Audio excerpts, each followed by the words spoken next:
Please welcome Josh McKoon. Thank you very much. I'd like to thank Donna and Gloria and Hilda and Ellen and everyone that put together this event today. If you get the opportunity to shake their hand or give them a hug, you need to do that because it's not easy putting something like this together. So let's give them a round of applause.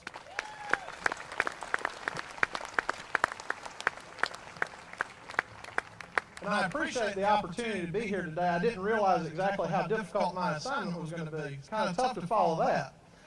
But it's my great pleasure to be here today in LaGrange and to join you to honor America today. Before I get into my remarks, I'd just like to ask every veteran of any branch of the United States Armed Forces to stand or raise your hand and be recognized by all of us here today.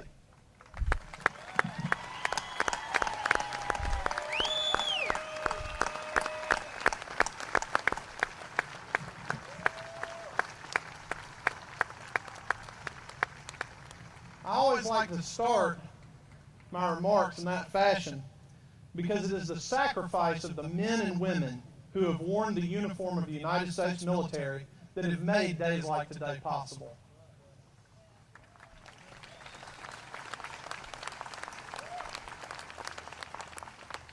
It is so easy for us to take our freedoms for granted, particularly those of us who were born into this free society and have lived in it all our lives.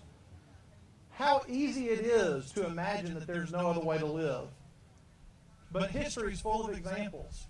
There are examples that we have here today of whole peoples, entire nations that have lived in bondage for centuries, waiting for deliverance into freedom. So let's remember today how very blessed we all are to live in America. It's been said many times that freedom isn't free, and that's true. In fact, there's a price to be paid for freedom. And that price is not just in the sweat, blood, toil, and tears of our forebears and our military. This all too fragile republic relies on the goodness of its people. Good citizens are those who maintain vigilance against the constant, insatiable appetite of the state to expand its power at the rights of the individual.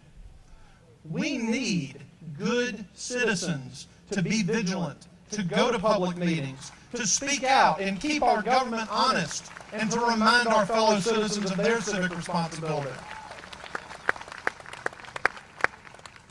Do you realize that if we were in colonial America today, a meeting like this one, where criticism of the government is aired, would have to be held in secret? The American Revolution was not announced in the courthouse square. It had to be whispered about in taverns and churches. Open criticism of the government was considered to be treason, and it could not be risked by those that sought freedom for their fellow man.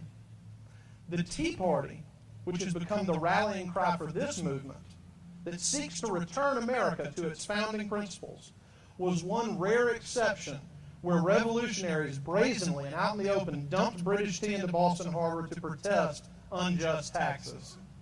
But even then, the revolutionaries disguised themselves so their identities would not be revealed. Many in this country find it inconceivable that we could live in any other way than in the freedom we enjoy here today. I'm here to tell you, ladies and gentlemen, that our republic and the freedoms guaranteed by it are only as strong as the will of the people of this country to stand up and fight for our liberty.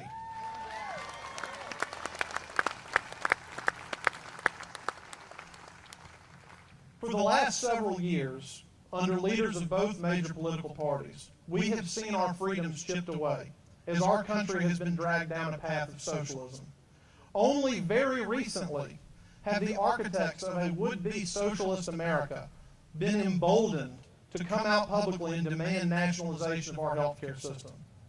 On the heels of a virtual nationalization of our major financial institutions, auto manufacturers, and of course the $1,800 billion stimulus package. These neo-socialists seek to take over another 20% of our economy. Now, if you take nothing else away from this speech today, I ask you to remember this. Every expansion of government power is at the expense of our individual liberties and freedoms.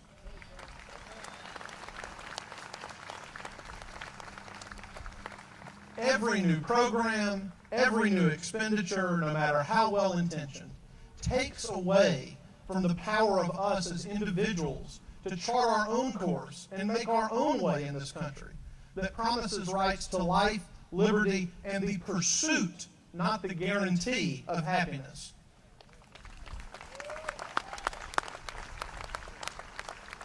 It used to be said that government spending took away from those of us paying taxes, and we've heard a lot about taxes today. I can tell you, though, it's not an entirely accurate way to describe what's happening right now. Our government has embarked on such runaway spending that we are now borrowing against the taxes to be paid by generations of Americans yet to be born. Is that the legacy you want to leave your children and grandchildren? We cannot deliver this nation into bondage to foreign powers holding our debt. Now, the question I'm asked over and over again as we look to what faces us as a nation is, what can I do? What can one person do to make a difference? To answer that question, we need to look back at our own history. This country has experienced in its past spiritual great awakenings, moments where pastors and ordinary people helped fuel a rededication to the great teachings of Christianity that have been such a cornerstone of our founding. What we must have now, ladies and gentlemen, is a civic great awakening. We need each and every one of you to go to your neighbors, to your friends, to your family, to your church family and community groups and say, wake up! Our country is under assault, not by a foreign army or potentate, but by neo-socialists who think they know better than our founding fathers and wish to remake America in their own image.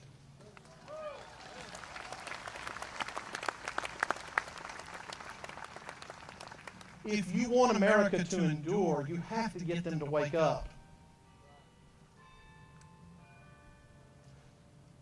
The vigilance of good citizenship has been lost on many of our people because of our longtime reliance on the press and others to do the hard work of questioning our government. That is why it's up to us, to you and me, to wake them up, make them realize we need them here at meetings like today. We need them at public meetings to let their voices be raised to the defense of liberty, freedom, and all those essential parts of what it means to be an American. America is unique in the family of nations in that we do not ask that you belong to a certain race, color, or creed to be an American. Our nation was founded on an idea that man was born free by the grace of God, that He gave us inalienable rights that no man can take away. If you believe in this simple yet powerful idea, you belong in America.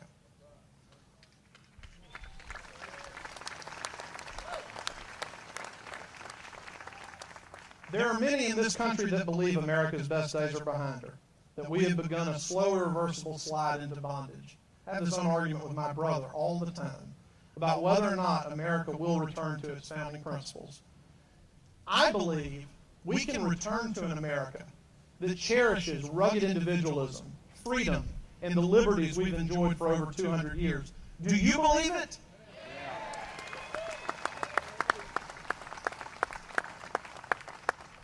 If your answer is yes, I have a simple task to ask of you. When America was still yet an idea, and hopeful revolutionaries gathered from Boston to Charleston to support it, the British sought to squelch the revolution by bringing in a superior armed force. A citizen, a silversmith named Paul Revere, was charged by those who would resist the British with warning of this invading army. And when the British regular army began their advance, it was Revere who rode through the night, warning the people of Massachusetts of the invasion. But it wasn't Revere alone. William Dawes and many other patriots whose identities are lost to history carried the message on to dozens of towns throughout Massachusetts. Today, I'm asking you to be like Paul Revere. You need to carry this message everywhere you go. You need to find others to join with you so it's said in every part of every town in this great land that America is worth preserving, to stop the advance of socialism, to return to our founding principles of the rights to life, liberty, and pursuit of happiness. This is my charge to you today. Together we can do it. Thank you, my friends, for taking this important step and being with us today. God bless you all, and God bless and protect this land we call America. Thank you.